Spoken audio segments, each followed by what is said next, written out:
Hey everybody, Felix Staffelbaker here.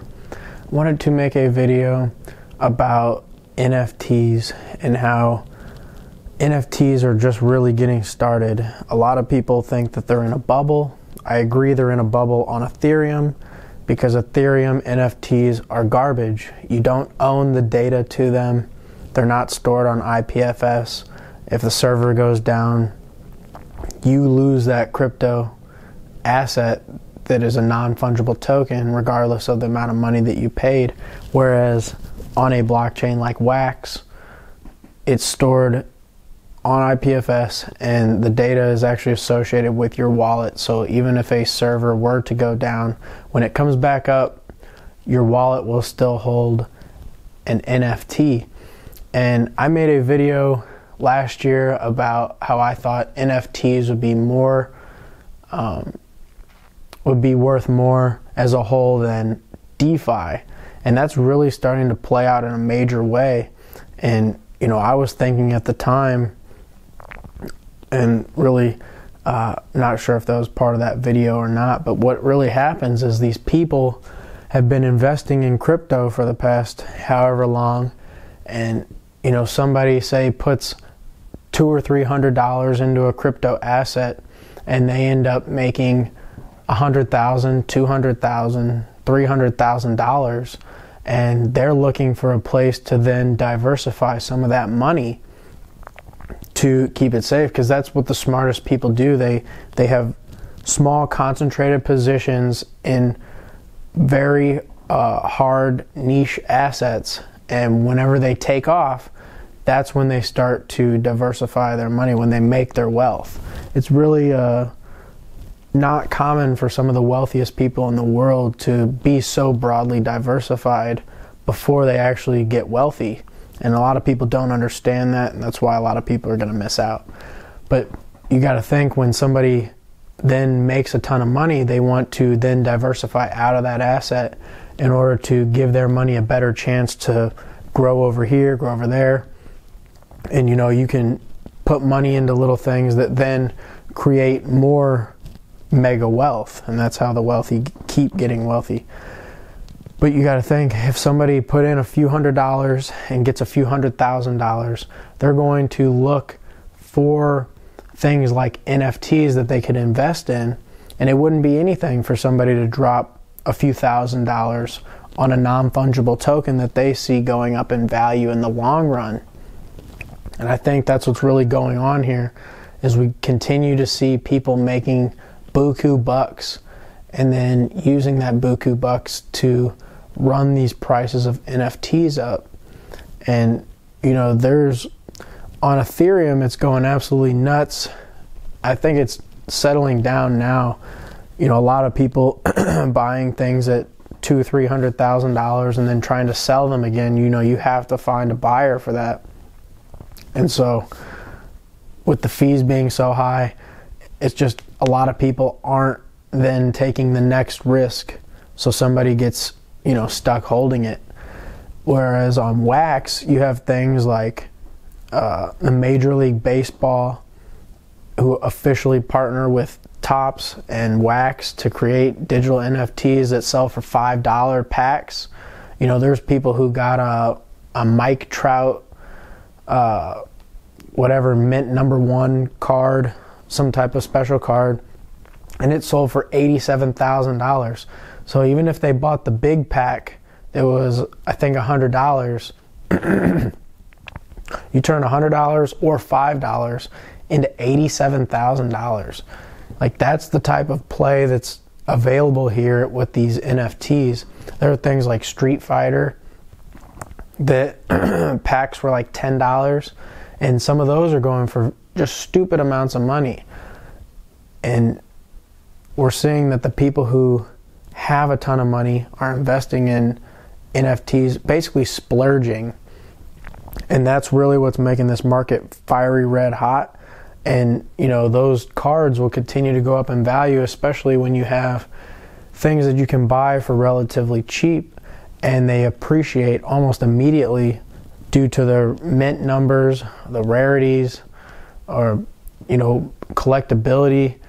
And these are real world use cases of real world, items that people would want to collect. And now we're seeing them play out in the digital space, and we're in a playground with people with multi-millions of dollars. So it would be nothing for them to splurge on something like that. And, I see a lot of this as a way for the average person to be able to get ahead in a little way. You bought even like the first Wax official offering was the Garbage Pail Kids Series 1. They were selling for, I think $5, like $4.99. Last time I looked, if you can even find one, it was going for over $200.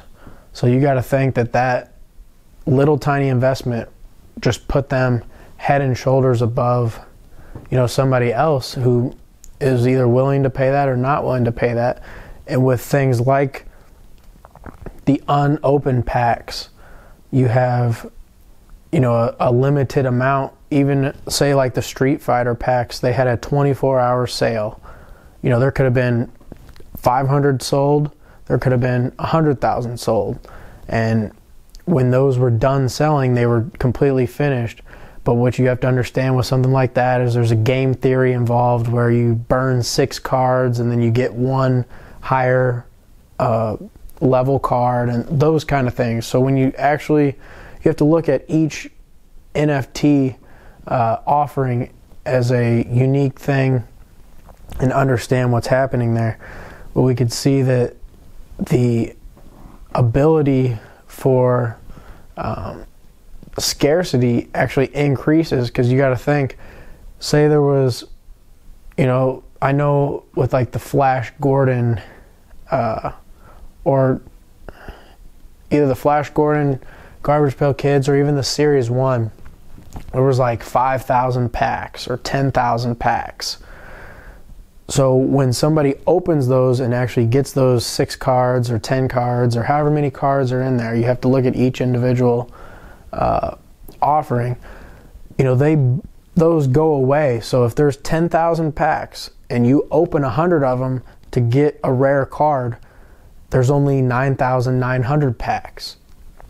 And those unopened packs are more what I'm interested in, because in the future, after a lot of the gameplay, and even let's say it's all hype, and a lot of that hype dies down, there's still only a very small amount of unopened packs, and those could be very lucrative to somebody who isn't yet involved, wants to play, has a lot of money that they invested in crypto, and has some money to splurge. Now they don't want to just buy the individual card. They want the experience of opening the packs, seeing what it's all about, hearing that rip, seeing that animation that Wax came up with.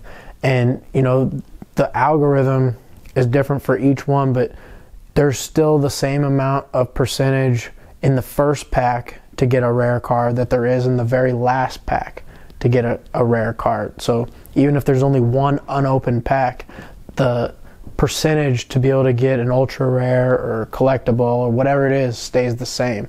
So when you understand those type of gamifications that are involved with these NFTs, it really starts to make a lot of sense that these are going to be valuable in a major way. And I tend to stick to only the official NFTs, and what I mean by that is like official partnerships, things that are not just made by some random person. There are a couple things that are really cool like that, Crypto Finny and a couple other things that are just neat Uplift Nation, but things that are actually partner with real world companies and real world like already established cards are going to be the most valuable, in my opinion. So things like even the William Shatner cards, the Leonard Nimoy cards, like those appeal to such a broad market of people. You got to think Star Trek fans will be invested in those. People who like Shatner's acting will be invested in those.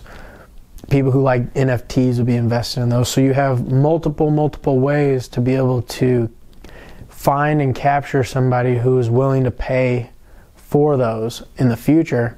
And being digital and on the blockchain, somebody in Singapore sitting at a cafe could see that your card from where you're at in Oregon and buy it with seamless, trustless, instant ability.